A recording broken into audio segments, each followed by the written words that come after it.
Hello everyone, welcome back to my video after a very long time. तो आप सभी का ये डाउट था, इंस्टाग्राम पर भी काफ़ी लोगों के मैसेज आए कि भाई तुमने एडमिशन कर लिया, कॉलेज का नाम बताओ और किस कोर्स में गए हो और पार्शियल ड्रॉप तो नहीं ले रहे। हाँ, बहुत लोगों का ये भी डाउट था कि मैं 2-3 महीने से इंस्टाग्राम पे यूट्यूब पे कोई वीडियो नहीं डाली, इंस्टाग्राम पर भी कम ही एक्टिव था, तो बहुतों को लग रहा था मैंने पार्शियल ड्रॉप तो नहीं लिया। तो इस वीडियो में मैं उस चीज़ को कवर करता करूँगा और 2-3 महीने में कहाँ गायब रहा। तो यार सच में 2-3 महीने मुझे पता भी नहीं चला कि कितने इतना टाइम निकल गया। और अभी ये वीडियो रिकॉर्ड करते हुए मुझे बहुत न्यू सा लग रहा है, क्योंकि उस टाइम तो मैं एक्टिव ही था यूट्यूब पर भी, तो मुझे हैबिट हो गई थी वीडियो रिकॉर्ड करने की। अब तो बड़ी 2-3 महीने के गैप के बाद आ रहा हूँ, तो बड़ा अजीब सा लग रहा है। कल ही मैंने यूट्यूब स्टूडियो खोल के देखा था, तो लगभग 4 महीने होने वाले में लास्ट वीडियो को जो यूट्यूब पे डाली थी।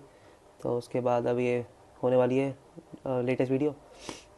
तो भाई इसे रिकॉर्ड करते हैं, इसमें बताते हैं कि कहाँ 2-3 महीने गायब रहा हूँ और क्यों वीडियो डाली मैंने, और काउंसलिंग का क्या हुआ, कहाँ पर एडमिशन हुआ है, इन सब चीज़ों को इसमें कवर करेंगे। एक का कमेंट था, भाई सर्दी आ गई पर तुम्हारी वीडियो नहीं आई। तो भाई वीडियो आ गई सर्दी के साथ साथ मेरी भी। तो आगे कंटिन्यू रखेंगे अब यूट्यूब को, छोड़ना को कुछ मतलब तो है नहीं। बाकी चलो शुरू करते हैं। तो फर्स्ट एक एक चीज़ से शुरू करते हैं, पहले बताते हैं मैं था कहाँ पर 2-3 महीने से। तो जैसे कि आपको दिख रहा होगा, रूम कुछ चेंज हुआ हुआ वैसा, तो पता चल ही रहा होगा पेंट हुआ हुआ है कमरे में। तो एक तो ये रीज़न था, पूरे घर में पेंट पेंट हुआ था। कम से कम 1 महीना इन सब कामों में लग गया, पूरे पेंट करवाने में घर को। तो घर में काफ़ी डिस्टर्बेंस हो रखी थी, सब कुछ सामान इधर उधर था। तो इस चक्कर में एक बार वीडियो नहीं बन पाई मेरी बीच में। मैं सोचा था कुछ बना के डाल देता हूँ किसी काउंसलिंग में क्या चल रहा है उसके ऊपर, पर मैं बना नहीं पाया। समझ, आपको पता ही होगा कितना पेंट में कितना काम फैल जाता है। एक वो चीज़ थी, और उससे पहले कुछ मेरा मन भी नहीं हो रहा था कि डालूँ क्या, किस टॉपिक पे डालूँ। काउंसलिंग चल रही थी, मेरे पास कुछ था भी नहीं बताने के लिए। लेटेस्ट कुछ नया आया, कुछ लाइफ अपडेट कुछ था ही नहीं। तो मेरा मन भी नहीं, क्या क्या बनाऊँ, क्या किस टॉपिक पे वीडियो बनाऊँ। और घर के भी कुछ काम थे, बिजी भी चल रहा था कुछ। तो इन सब चीज़ों की वजह से एक एक दिन कर करके इतना टाइम लग हो गया है। और अब भी एक हफ़्ता ज़्यादा ही हो गया, मेरा एडमिशन हुए हुए कम से कम एक हफ़्ता हो गया कॉलेज में। और तब सोचा था कि तब डाल देता हूँ वीडियो, तब भी एक वही टाइम लगा लगा के इतना टाइम हो गया। और बीच में काउंसलिंग प्रोसेस में भी काफ़ी टाइम गया उसमें। और काउंसलिंग में बहुत दिमाग ख़राब हो गया, इस बार बहुत हेक्टिक होती है काउंसलिंग। इन सब चीज़ों की वजह से मुझे ज़्यादा टाइम लग गया, जो 4 महीने होने वाले हैं, यही मेन रीज़न रहा है। बाकी कोई नहीं, अब आगे कंटिन्यू वीडियो डालते रहेंगे। और कॉलेज अब लाइफ आपको दिखने वाली है यूट्यूब चैनल पर, कि कौन से कॉलेज में गया हूँ और क्या क्या सिलेबस है, वो सब आपको मिलता रहेगा इस चैनल पर। तो जो भी नया है इस वीडियो पर, और जो जुड़ना चाहता है मेरे यूट्यूब के साथ, मेरी जर्नी को देखना चाहता है, वो प्लीज़ सब्सक्राइब करके जाना, लाइक भी कर देना, आपकी मर्ज़ी। आपको शायद मेरी आवाज़ में कुछ अंतर लग रहा होगा। अभी मैंने जो अभी रिकॉर्ड की थी वीडियोस को सुना, तो भाई मुझे कोल्ड हो रहा है, थोड़ा खांसी भी है, तो उसकी वजह से थोड़ा वॉल्यूम में थोड़ा अंतर आ रहा होगा, वॉइस थोड़ी चेंज हो रखी है। तो उसका थोड़ा इग्नोर करना, लेकिन इतना समझ में आ रहा है, आराम से समझ में आ जाएगा तुम्हें चीज़ों को, तो थोड़ा कर लेना एडजस्ट। और बाकी हम बात करें तो हाँ भाई, बड़ा अच्छा लग रहा है कि इतने समय बाद मैं वापस से वीडियो बना रहा हूँ। मुझे तो लग रहा था, मुझे मतलब किसी को याद ही नहीं कि मैंने कोई वीडियो डाली थी पहले और कहाँ पर हूँ। मुझे लग रहा था डाउट कि किसी का तो रिप्लाई आए, किसी का तो मैसेज आए। लेकिन अभी 2-3 बच्चों के इंस्टाग्राम पे भी मैसेज आए, कमेंट उसमें डीएम में आए रखे थे। मैंने देखा भाई कहाँ पर हुआ एडमिशन, कुछ बताओ, पार्शियल ड्रॉप नहीं ले रहे। वो सब पढ़ के बड़ा अच्छा लगा कि कम से कम लोगों को याद हूँ। तो अब ये अभी वीडियो रिकॉर्ड करते भी काफ़ी, वो 4 महीने पहले जो मैं रिकॉर्ड की थी वीडियो, उन सब की चीज़ें याद आ रही हैं। चेंज तो कुछ नहीं हुआ इन 4 महीनों में, बस रूम चेंज हुआ है और तो कुछ चेंज हुआ नहीं। अगर किसी को इंस्टाग्राम पर कुछ मैसेज करना है या फिर इंस्टाग्राम से मेरे जुड़ना है, तो आपको डिस्क्रिप्शन बॉक्स में लिंक मिल जाएगा इंस्टाग्राम पर। तो वहाँ पर आके मुझसे कुछ भी पूछ सकते हो आप, उसका मैं रिप्लाई तभी दे दूँगा। और आगे की बात करें तो मेन टॉपिक तो वही है कि मेरा एडमिशन कहाँ पर हुआ। और पार्शियल ऑफ की एक बात कर लेते हैं। तो पार्शियल ऑफ तो मैंने जैसे पहले मना किया था, पार्शियल ऑफ तो मैं नहीं लूँगा और मैं ले भी नहीं रहा हूँ भाई। वो तो लगा 4 महीने से आनी, तो मैं पढ़ रहा हूँ, चुपचाप वीडियो बनानी बंद कर दी। तो भाई मैं अब कुछ नहीं पढ़ रहा था, मैं जब से नीट का पेपर हुआ उसके बाद से कुछ नहीं पढ़ा है। अब कॉलेज में एडमिशन हुआ है, अब मैं वापस से पढ़ना चालू करूँगा भाई। तो 6 महीने से कुछ नहीं पढ़ा हूँ, बहुत लग रहा है भाई कितना समय से मैं कुछ पढ़ा ही नहीं, ना कुछ लिख के देखा। जो राइटिंग की वीडियो डाली थी वो भी राइटिंग लिखना भी छूट गई। कुछ इंप्रूवमेंट नहीं हुआ भाई मेरी राइटिंग में भी, मैं पहले बता देता हूँ। हाँ, इंस्टाग्राम पे एक दो बच्चे पूछ रहे थे भाई तुम तो राइटिंग लिख रहे हो। भाई कुछ नहीं लिख रहा राइटिंग, उस दिन एक दो दिन लिखी होगी, उसके बाद से सब छूट गया। 6 महीने पहले कहाँ नीट के सब्जेक्ट पढ़ रहा था, फिजिक्स केमिस्ट्री साइंस। अब 6 महीने बाद आप इसे पढ़ना शुरू करेंगे, सब्जेक्ट भी चेंज हो जाएंगे और पढ़ने का तरीका भी शायद चेंज हो जाएगा। और कब तो कॉलेज लाइफ में आ गए हैं तो बहुत कुछ चेंज हो जाएगा। अब तो मज़ा आएगा भाई। 2-3 साल से घर में पढ़े पढ़े वही सब चीज़ें, नीट का बस सिलेबस पढ़ पढ़ के थक गए थे। अब कुछ तो चेंज होगा लाइफ में, कम से कम एमबीबीएस नहीं मिला है, पता है जैसे आपको एमबीबीएस तो नहीं मिला है मुझे, तो जो भी मिला है सब अच्छा ही होगा। लाइफ आगे बढ़ेगी, कुछ पढ़ने को मिलेगा।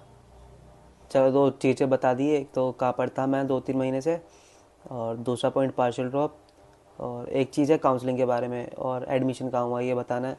तो काउंसलिंग तो चली रही थी 2-3 महीने से। काउंसलिंग में किस किस में पार्टिसिपेट किया मैं ये बता देता हूँ। देखो, मुझे स्टार्टिंग से पता था मेरा एमबीबीएस में नहीं हो पाएगा, जितनी मेरी रैंक थी उस पर पिछले साल भी नहीं मिला था, और जनरल कैटेगरी वैसे हूँ, तो मुझे बिलीव था भाई मेरा एमबीबीएस तो होगा नहीं गवर्नमेंट में। और प्राइवेट एमबीबीएस जितना बजट है नहीं, तो मैं एमबीबीएस का तो साइड में पहले ही कर चुका था। बाकी बच्चे होते ऑप्शन बीडीएस, बीएमएस, वेटनरी, बस यही थे मैं जो थोड़े कंसिडर किए थे। तो बीडीएस का भी मैंने पहले ही डिसाइड करके एक तरफ कर दिया था कि सैचुरेशन एक्सपेंसिव पड़ता है कोर्स, और बीडीएस में पूरी बॉडी के बारे में पढ़ाते भी नहीं है, खाली वो माउथ रीजन में रह जाता सिमट के। तो मैंने बीडीएस को भी हटा दिया था, और बाकी बचा था ऑप्शन वेटनरी का और बीएमएस का। तो फिर मैं वेटनरी का भी देखा थोड़ा, लेकिन वेटनरी का मुझे थोड़ा पर्सनली सही नहीं लगा। पहले एमबीबीएस में काम ह्यूमन एटनॉमी के बारे में बात कर रहे थे, और कहाँ सीधा वेटनरी में सीधा जानवर के बारे में आ जाता पढ़ने के लिए। तो इसलिए मैंने वेटनरी को भी हटा दिया था, और वेटनरी का भी ज़्यादा स्कोप थोड़ा ना विलेज वाले एरिया में ज़्यादा दिखता है, और थोड़ी रिस्पेक्ट भी देखा जाए पर्टिकुलरली तो वेटनरी वाले डॉक्टर की थोड़ी कम रहती है, तो इसलिए मैंने वेटनरी को भी हटा दिया था। और फिर एक ऑप्शन भी लास्ट वही बचा बीएमएस का, जैसे कि मैंने पहले की अपनी वीडियोस में बता भी रखा था कि बीएमएस करूँगा। तो फाइनली मैंने बीएमएस की काउंसलिंग में पार्टिसिपेट किया बस। बीएमएस की काउंसलिंग भी 2 टाइप की थी, ऑल इंडिया लेवल पर और स्टेट लेवल पर। तो बीएमएस की काउंसलिंग में मैंने पार्टिसिपेट किया। और फिर बीएमएस की काउंसलिंग के बारे में बात करें तो बीएमएस में भी काउंसलिंग 2 टाइप की होती है, एक होती है ऑल इंडिया लेवल पर, एक होती है स्टेट लेवल पर। मैं अपना स्टेट बता देता हूँ, मैं दिल्ली से हूँ, तो मैं दिल्ली की जो स्टेट काउंसलिंग थी उसमें पार्टिसिपेट किया। और जैसे एमबीबीएस में होता है स्टेट काउंसलिंग और ऑल इंडिया काउंसलिंग, वैसे सेम इसमें है, वैसे हर एक चीज़ में है, ऐसी बीडीएस में है, ऐसी वेटनरी में है। तो मैंने बीएमएस की काउंसलिंग में ऑल इंडिया की काउंसलिंग थी और स्टेट की थी, तो मैंने ऑल इंडिया की काउंसलिंग में पार्टिसिपेट नहीं किया, मैंने अपनी स्टेट की काउंसलिंग में पार्टिसिपेट किया था, दिल्ली की। और ऑल इंडिया में क्यों नहीं पार्टिसिपेट किया, क्योंकि भाई दिल्ली के सिर्फ 2 कॉलेज हैं बीएमएस के अंदर, बाकी स्टेट के कॉलेज हैं, और उसमें भी उनकी काफ़ी हाई रैंक जाती है ऑल इंडिया कोटा से। और मुझे ये था कि मुझे बस दिल्ली के कॉलेज में रहना है। दिल्ली के जो 2 कॉलेज हैं वो टॉप कॉलेज हैं भाई, इतना पता है मुझे बीएमएस के। उनसे ऊपर 2-3 कॉलेज और हैं, एक एनआईएच जयपुर है, एक दो और हैं, लेकिन उनकी काफ़ी हाई रैंक थी, मुझे पता था ऑल इंडिया कोटे से नहीं मिलने का मुझे, तो मैं इसमें पार्टिसिपेट किया भी नहीं। मैं कंफर्म था कि दिल्ली के कोटे से मेरा दोनों कॉलेज में नाम आ जाएगा, तो सिर्फ मैंने दिल्ली की स्टेट काउंसिलिंग में पार्टिसिपेट किया। और फिर बीएमएस की दिल्ली की स्टेट काउंसिलिंग की बात करें तो इसमें भी 2 यूनिवर्सिटी के अंदर आते हैं, 2 कॉलेज। इसमें ऐसा नहीं है कि एक ही यूनिवर्सिटी दोनों कॉलेज की काउंसलिंग करा रही है, इसमें 2 कॉलेज है, दोनों की यूनिवर्सिटी अलग है, उन दोनों की काउंसलिंग अलग अलग वेबसाइट पर होती है, तो इसमें बड़े झमेले थे भाई। सबसे पहले इस बार काउंसलिंग भी काफ़ी लेट हुई दिल्ली की। जो डीयू जो करवाता है काउंसलिंग, एफएमएससी डीयू जो वेबसाइट है वो करवाता है, करोल बाग का कॉलेज है एयूटीसी, उसकी काउंसलिंग। और जो दूसरा आईपी यूनिवर्सिटी है उसके अंदर आता है सीबी पैक नजफगढ़, उसकी काउंसलिंग वो अलग होती है। तो इन दोनों का टाइमिंग काउंसलिंग का लगभग सेम रहता है वैसे तो। पिछले साल सितंबर की स्टार्टिंग में स्टार्ट हो गई थी दोनों की काउंसलिंग, पर इस साल काफ़ी लेट हो गया। मुझे स्टार्टिंग में लग रहा था कि करोल बाग की अगर कॉलेज की काउंसलिंग स्टार्ट हो जाती है, जो डी वाली वेबसाइट है, तो वो उसमें मुझे श्योर था कि फर्स्ट राउंड में मेरा एडमिशन हो जाएगा।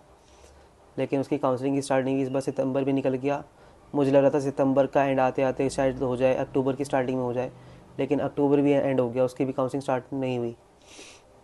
जैसे हाँ, बीएमएस की काउंसलिंग होती है, डीयू करवाता है, उसी के साथ साथ यूनानी की भी काउंसलिंग होती है।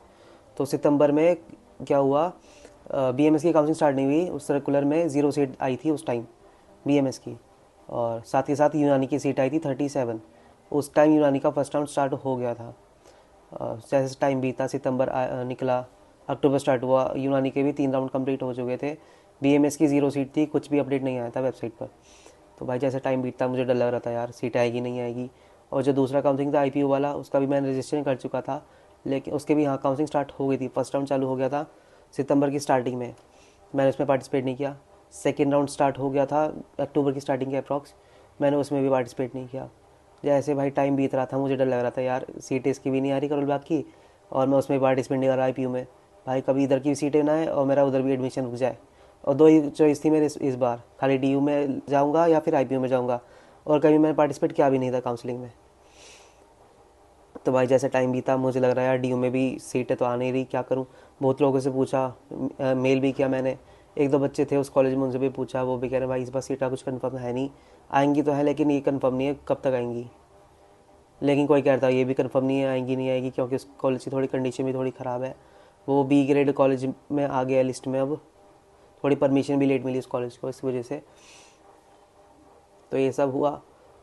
फिर मैं पापा से बात की, तो उन्होंने कहा उन्हें थर्ड राउंड में डाल दे भाई आईपीयू में, कुछ कंफर्म नहीं है उसकी सीट आएंगी या नहीं आएंगी, कम से कम एक जगह तो फिक्स हुए। तो मैंने वो सोच के थर्ड राउंड में भाई पार्टिसिपेट कर दिया आईपीयू के कॉलेज में जो नजफगढ़ में है, सीबी पैक। उस कॉलेज में पार्टिसिपेट करने के बाद वही सब काउंसलिंग राउंड चालू हुए। उसमें रजिस्ट्रेशन, वो जो एनरोलमेंट होता है वो हुआ, मुझे सीट अलॉट हुई उसके अंदर। एक बारी में हो गई थी मुझे थर्ड राउंड के अंदर सीट अलॉट। उसके बाद आगे का जो प्रोसेस होता है, फ़ीस जमा करनी है, डॉक्यूमेंट जमा करना है, वो सब। उसके बाद डेट आ गई थी, उनको फिर फ़ीस जमा करनी है, फिर डॉक्यूमेंट्स करना है, फिर वहाँ से अलॉटमेंट लेटर आएगा, इन सब की डेट आ गई थी उस टाइम। तो सीट मिल गई मुझे, उसके बाद फ़ीस जमा करने का ऑप्शन आया, और फिर उनकी वेबसाइट भी काम करना बंद हो गई भाई। बड़े इस बार काउंसलिंग में बहुत दिमाग ख़राब हुआ है दोनों की वेबसाइट पे। पहले आईपीयू का बता रहा हूँ, एफएमएससी में क्या हुआ उसका भी बताता हूँ, डीयू का। तो पहले आईपीयू में तो फ़ीस जमा करने का समय आया, लास्ट 2-3 दिन का समय था फ़ीस जमा करने का, वो वेबसाइट ही नहीं खुल के दे, उनका जो फ़ीस का पोर्टल था वो खुला ही नहीं। 2 दिन तक मैंने वेट किया, नहीं खुला भाई। तीसरे दिन लास्ट डे था वो, मैं सोचा था वहीं जाऊँगा उनके जो ऑफिस है, वहाँ जाने की तैयारी हो ही रही थी। उतने में मेरी बहन ने चेक किया दोपहर के 12 बजे के आसपास, और वो बाई चांस खुल गया भाई। उस टाइम लास्ट डे था उस दिन, मैंने जमा कर दी फ़ीस जमा हो गई। उसके बाद वहाँ से फिर आना था डॉक्यूमेंट जमा करने का ऑप्शन, वो नहीं खुला। उसके बाद सीट अलॉटमेंट तो उसके बाद का था, वो तो बिल्कुल खुला ही नहीं। फिर सी फिर मेरे वहाँ रिपोर्टिंग का टाइम आ गया था उस टाइम, उसी हाँ एक ही दिन थे सारी, रिपोर्टिंग का भी और डॉक्यूमेंट जमा करने का टाइम भी, और जहाँ से अलॉटमेंट लेटर आना था वो भी एक दिन था सब कुछ ये टाइम। फिर हम सीधा कॉलेज चले गए डॉक्यूमेंट्स लेकर के अपने। उन्हें बताया भाई ये डॉक्यूमेंट्स भी जमा नहीं हो रहे और अलॉटमेंट लेटर तो आया ही नहीं है। फिर वो भी मना करने लगे कॉलेज वाले कि अलॉटमेंट लेटर तो चाहिए, ऐसे तो होगा नहीं। फिर उन्होंने हमें वहाँ पर आईपी यूनिवर्सिटी भेजा, वहाँ जाके हमने बताया ये सब इशू आ रहा है, अलॉटमेंट लेटर नहीं आ रहा, और फीस भी सब जमा हो गई है। फिर उन्होंने बताया टेक्निकल इशू है वेबसाइट पर, आप जाके कॉलेज में बोल दो टेक्निकल इशू है, एडमिशन दे देंगे तुम्हें वो। तो वो ये भाई कोई अपनी गलती नहीं मानना चाहता। कॉलेज वाले कह रहे हैं यूनिवर्सिटी जाके पूछो, यूनिवर्सिटी वाले कह रहे हैं यहाँ इशू आया, कॉलेज वाले को बोलो वो समझ जाएंगे। बड़ी मुश्किल से वहाँ पर किसी तरीके से 2-3 बच्चे और थे, उनका भी नहीं हो रहा था, सेम ही इशू आ रहा था, अलॉटमेंट लेटर आ ही नहीं रहा था। तो किसी तरीके से हमने एडमिशन वहाँ ले लिया, डॉक्यूमेंट जमा हो गए। 31 अक्टूबर को हुआ है मेरा वहाँ पर एडमिशन, 31 नहीं 30 अक्टूबर को, 31 अक्टूबर 30 को अक्टूबर को हुआ है। 30 अक्टूबर को वहाँ पर डॉक्यूमेंट जमा कर दिए थे और मेरा एडमिशन फाइनल हो गया था। भाई एडमिशन हो गया उस टाइम, बड़ी खुशी हो रही थी यार, डॉक्यूमेंट जमा हो गए इतनी मुश्किल से, तब तो ये खुशी लगी रही थी। हम आ गए घर उस दिन।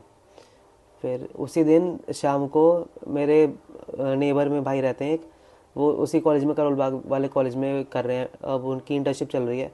उनका फ़ोन आया, उन्होंने बताया कि भाई यहाँ तो सीटें आ गई करोल बाग की, अभी तो 37 आई है, शायद आगे भी बढ़ जाएंगी। भाई मेरा दिमाग घूम गया, मैं कहा अभी तो एडमिशन लेकर के आया हूँ, अभी डॉक्यूमेंट जमा किए हैं, अभी सीट आ गई। पहले पता चल जाता 2 दिन पहले तो शायद ये सब ना होता।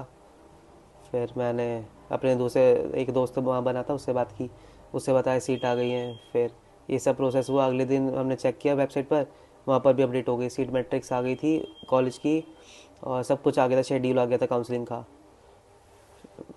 फिर हमें लग रहा था यार एडमिशन तो शायद हो गया वहाँ नजफगढ़ में, वहाँ से हम अपग्रेड करा लेंगे, जब यहाँ पर नंबर आएगा तो यहाँ पर हो जाएगा process.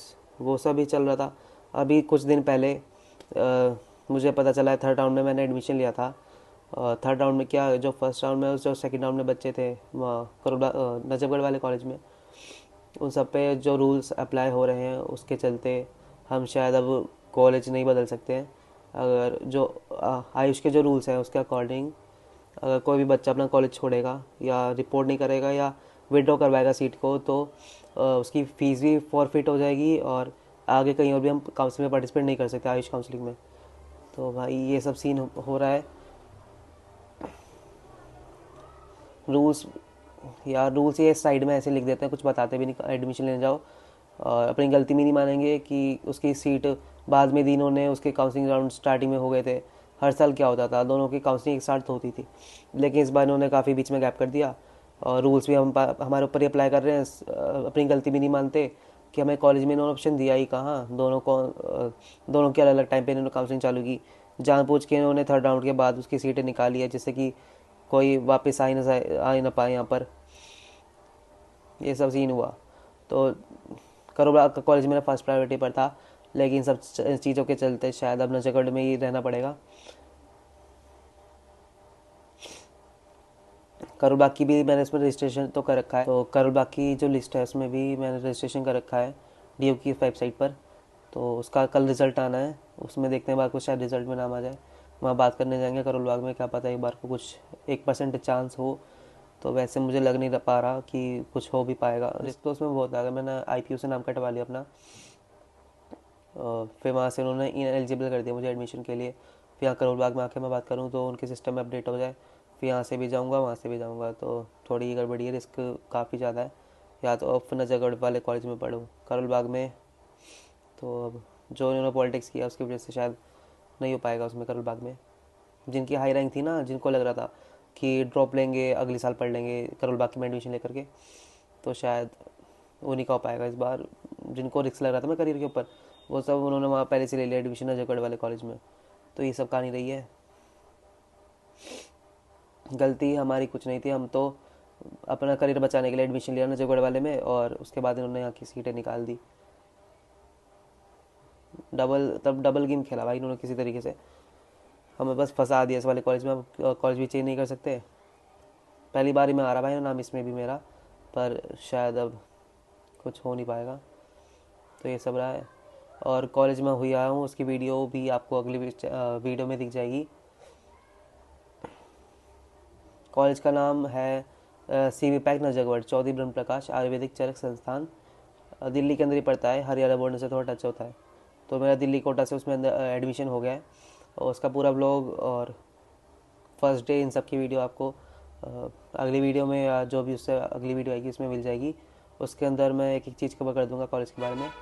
And thank you for watching and all the very best. Channel के साथ जुड़े रहो एंड थैंक यू।